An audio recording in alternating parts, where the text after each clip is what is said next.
What's going on, everybody? Welcome. Today is Thursday. It is May 19th, 2022. My name is Jeremy. This is my first cup.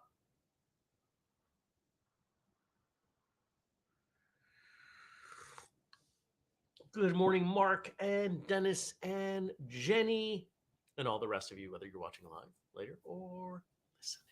Thanks for coming by while I drink tea and we talk about stuff related to martial arts and sometimes not related to martial arts. Talk about life, talk about whatever's going on. And the first thing, because I want to remember, good morning, Nathan and Gad. Today's episode, I had this moment of panic, which I'm sure you can all empathize with, that I did something wrong and there's no episode today. So we're going to check that really quickly.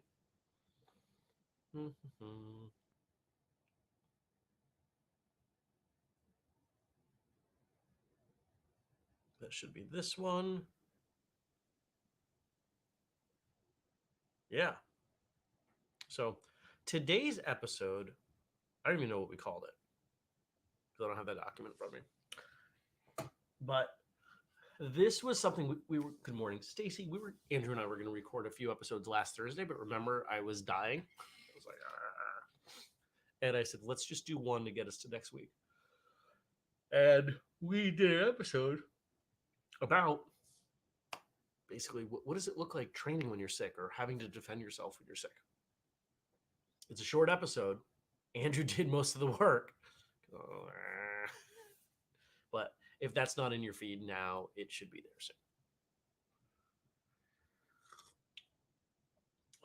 soon. And then we were going to record several more this week, and we got into the Q&A, and we did a really nice Q&A and ran out of time. So I think we're recording today, actually. Are Andrew and I recording more today? Welcome to First Cup, where Jeremy looks at his schedule. Yes, we have 90 minutes scheduled for this later today.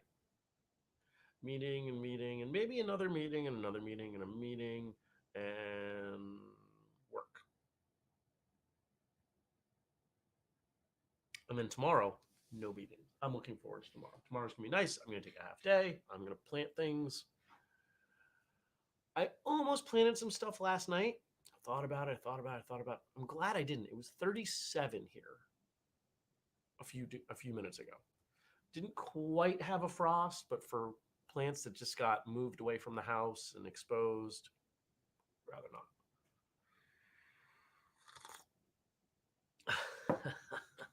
Jenny says, me empathize with a brief moment of unnecessary panic? Nah.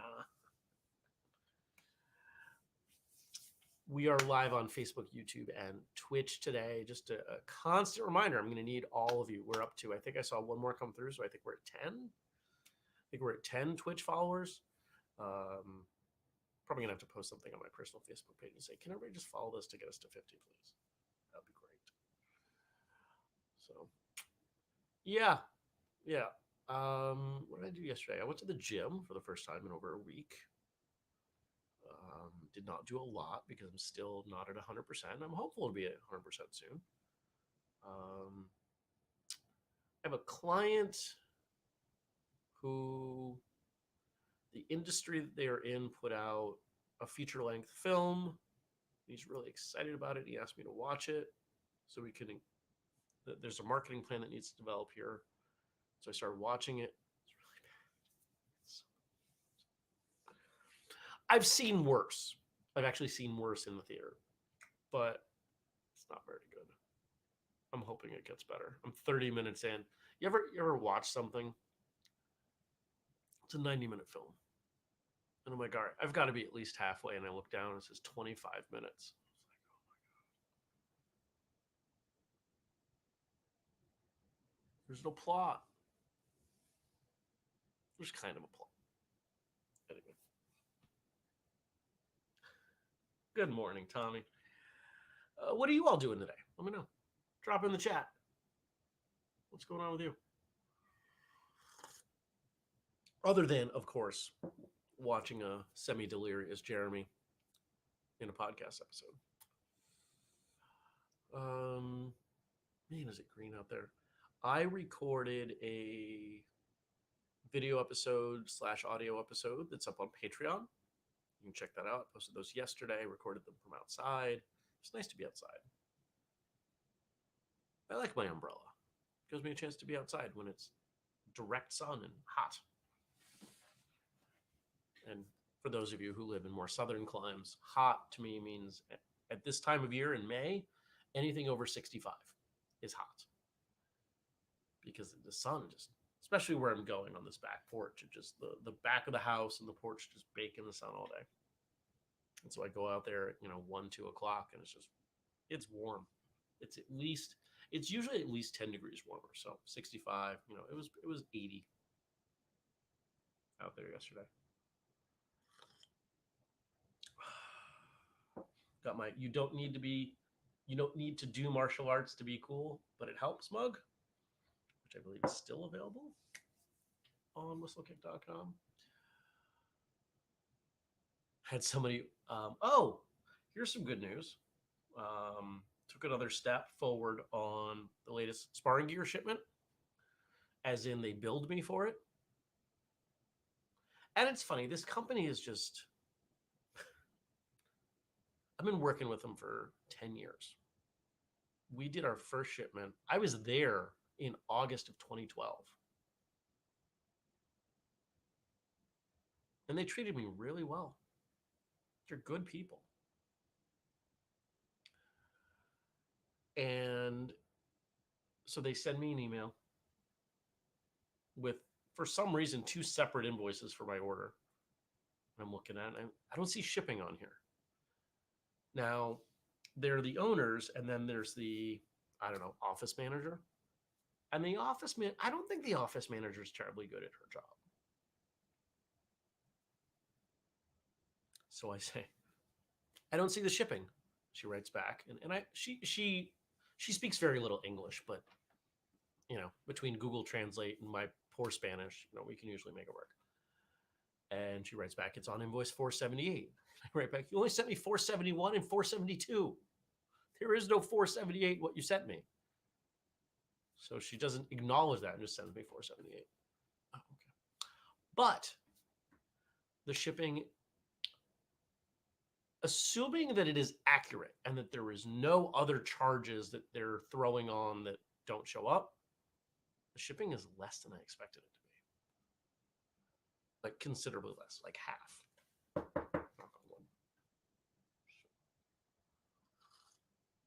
There are so many people waiting on gear. I mean, I have emails, and I'm pretty sure that when that comes in and once I get it received, we're just going to put out a couple posts and an email that says, we have gear again, get it before it's gone. And we're probably going to have one of our best days ever. Jenny says, I'm working on a tour event, woot woot, and keeping the toddler alive, training this evening. Nice. Gad is working today and going to go across the border to Germany for toiletries after work. A lot cheaper there. Why is it cheaper?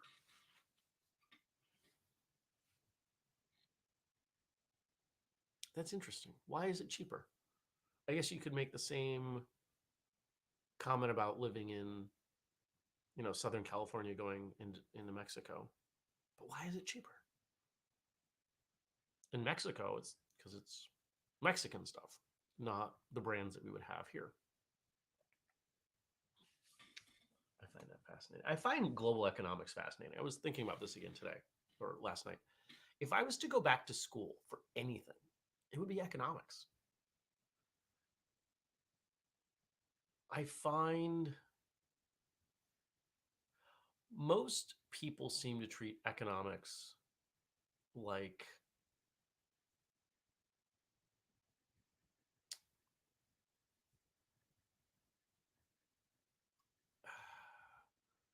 something that does not have rules. To me, economics is as close to a science as anything else, because we're talking about complex systems. And the motivations of people are pretty hardwired. Economics fascinates me. Tea is good. Once we're done here, I'm going to hit my desk. Still trying to catch up. I've got one client. I've got like 6 projects pending for them. Most of them aren't that bad. But if I get to them first thing in the morning, pardon me, when my brain is fresh, I can't talk. If I get to them first thing in the morning when my brain is fresh, it won't be so bad, and I'll probably sit down for a couple hours and crank through 3 or 4 of the 6. Good morning, Andy.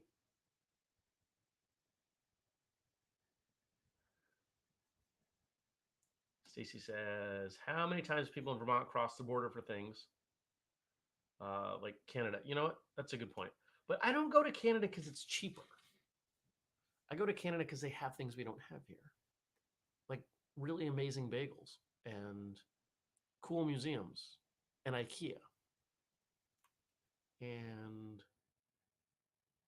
I don't know what else. Andy asks, is your battery charged up for your motorcycle?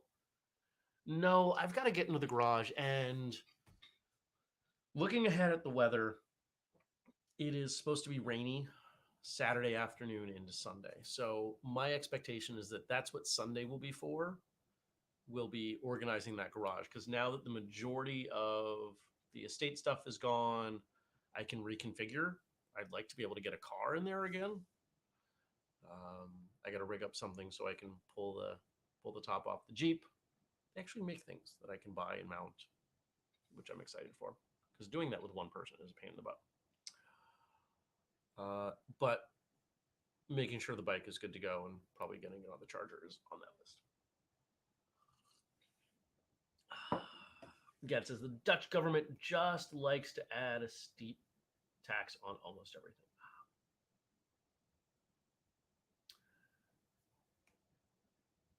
Kelly says to Jenny, good luck. I remember those days when I wasn't sure if my children would see adulthood. I'm happy to say my youngest will be 18 in July, so they survived. Mark will be teaching and be training, teaching, and having a great time. You can cut and paste this for future reference. Good morning, Brian. Tommy loves Montreal food. Kelly, that's a good example. How about people going to New Hampshire, no sales tax and liquor stores? Yeah. Brian's seen into Canada, never crossed the border. It's a fun place. I like Canada. Montreal is a fun city. So, all right. Now Frank gave us something here that I think is a lot of fun, and I think some of you are going to enjoy this. Today marks the 33rd anniversary of Roadhouse, the film. Have you seen the How to Fight? Dalton? James Dalton? In Roadhouse that Andrew and I did with, I don't remember who, because they all kind of blur together for me. But there's a fun How to Fight that you should watch on YouTube if you haven't seen it. So here's some Roadhouse trivia. According to Sam Elliott, who is exactly the same age somehow in that movie as he is today, watch anything he does, he's the same. Sam Elliott has been 62 years old his entire life. I'm convinced of this. According to Sam Elliott, all of the actors did their own stunts. They were all trained by Benny the Jet Urquidez, a holder of 9 black belts in 9 different disciplines. Urquidez believed so much in Patrick Swayze's abilities that he suggested Swayze become a competitive kickboxer. One of my favorite things from the movie is from the recording, is that we talked about how Benny does a cameo in the film, and Andrew wasn't able to find it. And I went back, and as I was pulling clips for the show, I was able to find it. He's in there for like six seconds. It's very little. After the 5-day-long shoot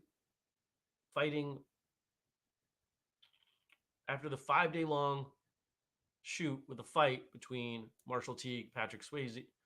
Okay, let me try this again. After the 5-day-long shoot fighting Marshall R. Teague, there we go.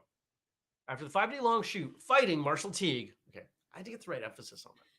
Patrick Swayze needed 2.5 ounces of fluid drained from his left knee. He apparently had been suffering through knee problems before, needing a similar procedure during production on Dirty Dancing. Gross.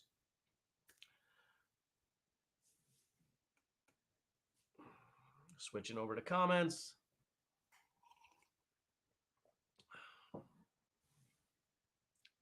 Like I says, I only went to Canada when I was in high school. The drinking age, it's only 18 there. This is true. Patrick Swayze claimed the film changed the concept of club security across the planet. Rowdy Herrington says that's an appeal of the movie. It goes into a world people hadn't seen. And what I find really interesting about that statement is how true it is. There are numerous people who have popped up and said, I've been involved in security. I was involved in security in the early 90s. And watching that movie was a requirement of being at certain clubs. I don't know enough about that world to say much more. I will say I've worked event security a couple times, which is not the same as bar or club security, but in event security, the whole premise was observe, watch what's going on, look for problems that are about to happen. If you can diffuse the problem with a couple words and you're very confident, go for it. Otherwise, grab one of the officers. Never had to do anything. This was college, so this is a long time ago, and of course the stakes weren't terribly high. But two hip hop shows at the school. Yeah.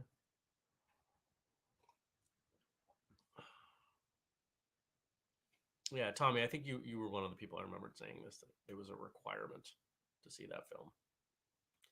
And did we do it with Craig? Was that Craig's episode of How to Fight? I think it was, because I know Craig likes that movie.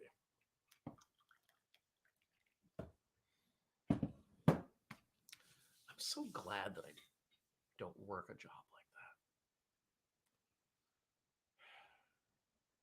I'm sure it would be exciting initially, but then just dealing with drunk jerks, not something I want to do.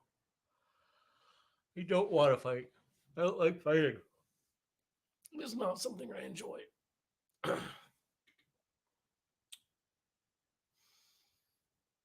That was the first. I hadn't seen Roadhouse until we recorded that, in preparation for recording that.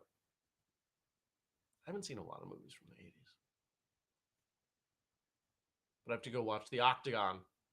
Once I'm done with this movie for this client, that's the next one I'm going to watch. Chipping away. Chipping away. Why am I watching that? Because Jenny and Josh and Stacy did a write-up about it. And I want to read it. But I want to go into it qualified.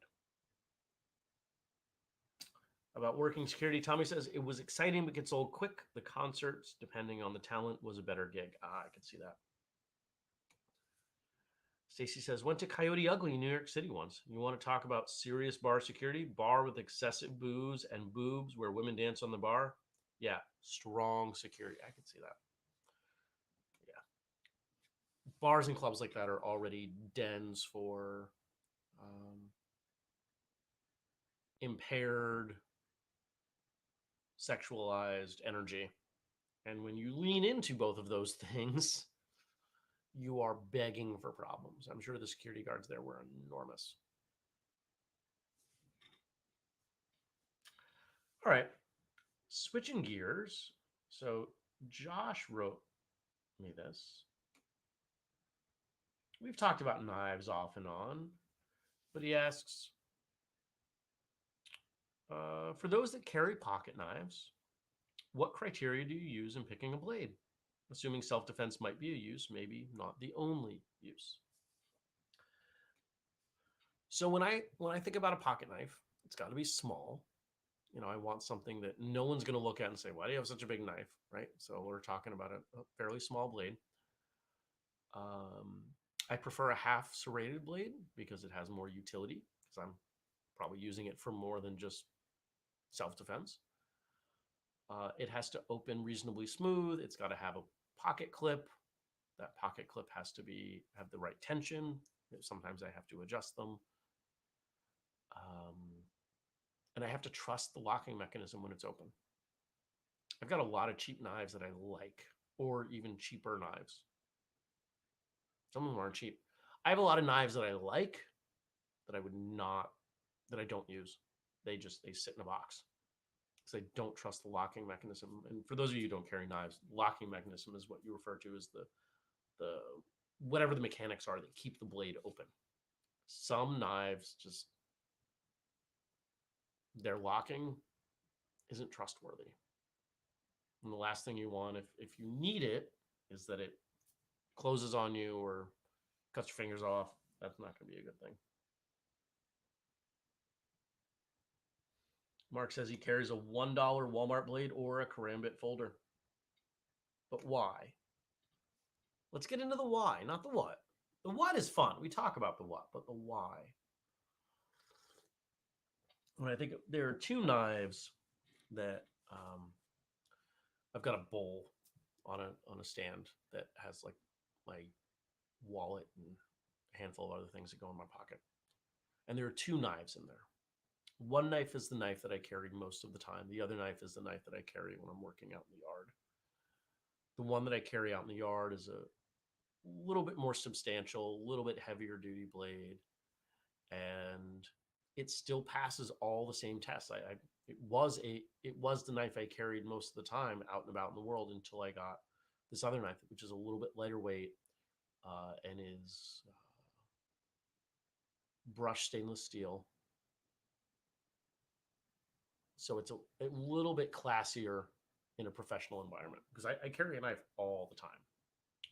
Very rarely am I not carrying a knife. In fact, there are formal events I've been to where I just move my knife from my pants pocket to inside breast pocket. Kelly's asking for show and tell with your knives. I've done that before. I'm not going to do that right now. We don't have time. But let's get some knife conversation going, and maybe we'll do that tomorrow or next week. Because there are a lot of knives. I like knives, but they also scare me. Probably a good thing.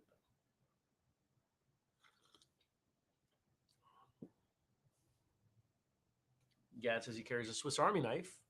Scissors and bottle cap opener are also useful in a non-self-defense manner. If somebody made if there was a Swiss Army knife that instead of being the thick design, that you dropped in your pocket because things fall out of my pockets, but instead was reconfigured to have a belt clip, that I might carry.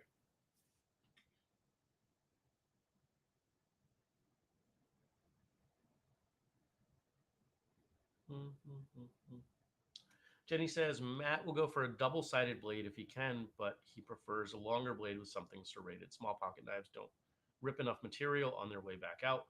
For the handle of the blade, he prefers some type of utility on the end, like a bottle opener, so it's sturdier.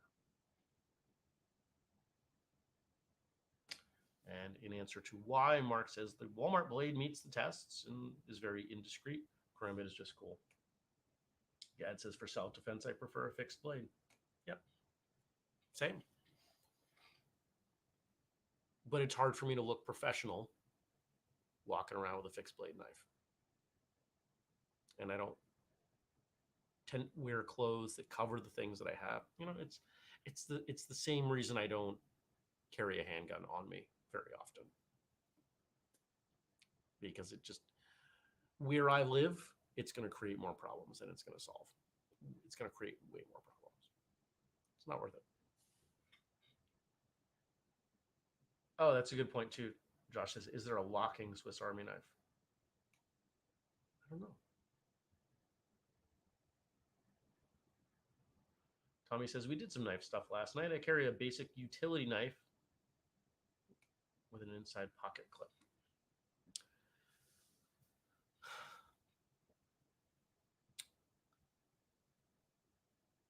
I think as long as you trust that it's not going to fold back on you when you strike and you can hold it reasonably, I think those are the two most important criteria in a knife. Whether it's single edge or double edge, serrated or non, I don't know that it matters that much. Obviously, we all have our preferences, and that's perfectly fine.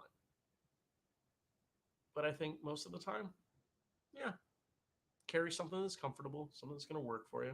And, if you like knives, carry something you like carrying.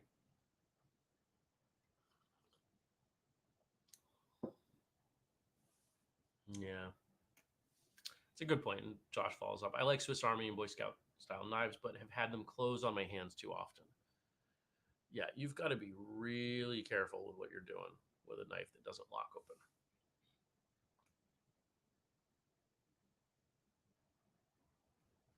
Oh, I like this. Kelly says to Tommy, we do knife self-defense quite often, and I've started using butter knives. Makes it a little more real, but less bloodshed if the student messes up. But that's also why I only have 3 now at home. The idea of using a butter knife, I think not just for that there's some substance to it versus, a lot of what do most of us train knives with? These big, bulky wooden things that really don't lend themselves to realism. A butter knife, you know what I think the most important, the best benefit of using that is? It's a knife. The word knife is in it. Everybody knows to call it a butter knife. They're going to respect it as a knife. More so, not completely, but more so than they would. Here's a chunk of wood that you're going to pretend is a knife. And if you drag your hand or wrist across the blade, you're probably going to be able to tell because of those little serrations. It's probably not going to hurt you, but you'll probably know. And I think that's a good thing. And yep, Stacy, that's where I was going to go too. She's suggesting thrift store time. Most thrift stores have, buckets of silverware you can grab pretty cheaply. I like that. It's a brilliant idea.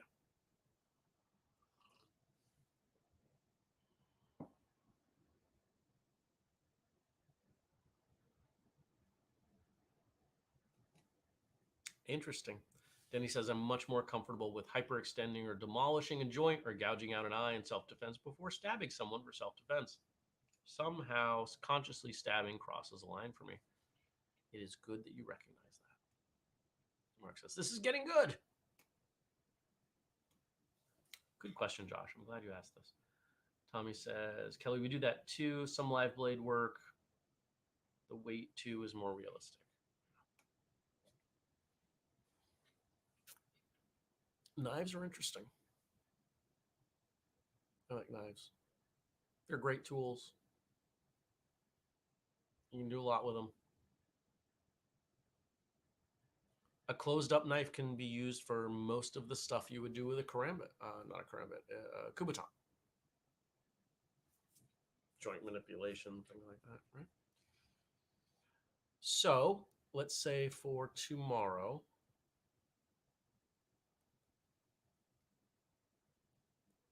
I'm thinking about how do we extend this conversation? And if you have ideas, let me know. We want to talk some more about knives and the use of knives. How about training with knives? If you had to, again, this is for tomorrow, and I'll post it in the Facebook group, and you can give me some answers, but we'll take answers tomorrow too. How do you teach people to become comfortable using a pocket knife for self-defense when most of us train knife defense with something that's 12 inches, 16 inches long, like a little sword? I've never been to a martial arts school that teaches offensive use, or rather defensive use, with a pocket knife, nor have I been in a school that teaches defending against a pocket knife, because somebody's probably not running around with a machete in this country.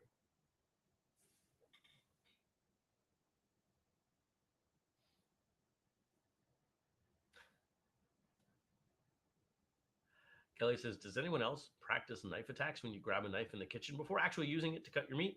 My kids would often look at me like I'm crazy and ask what I'm doing. Ha, I'm sure you are not the only one. And Mark says, essay time. Nice. All right. So that's one of the things we'll talk about for tomorrow. And this is where we start to wind down. I want to thank all of you for coming by. Remember, if you want to support us, Patreon, First Cup 15, or whistlekick.com/family. I've updated the page this week. I'm gonna I think it's on my agenda again because I think Mondays was from last week that I didn't get to. But should be getting updated again, probably today, maybe tomorrow. We will see. The Facebook group for those of you who are living under a rock or new, facebook.com/First Cup with Jeremy. We do the show every weekday, 6:30 a.m. U.S. Eastern Time. Today we are on Facebook, YouTube, and Twitch. Tomorrow we'll swap out Twitch for Twitter.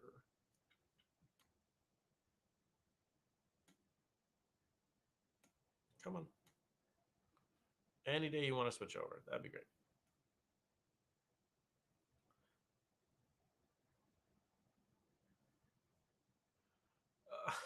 Stacy, I gotta read this. Never had a knife drawn on me. Had someone draw an aerosol can and light it on fire. That was fun. Ooh, that's interesting. Jenny, in response to Kelly, no, not yet, but I will now because this is not crazy.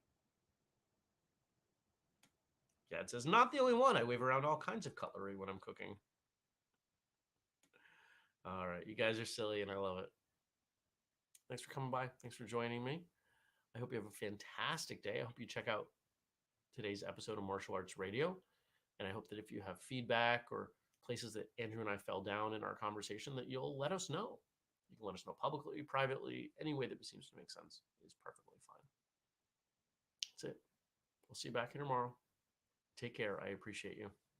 Peace.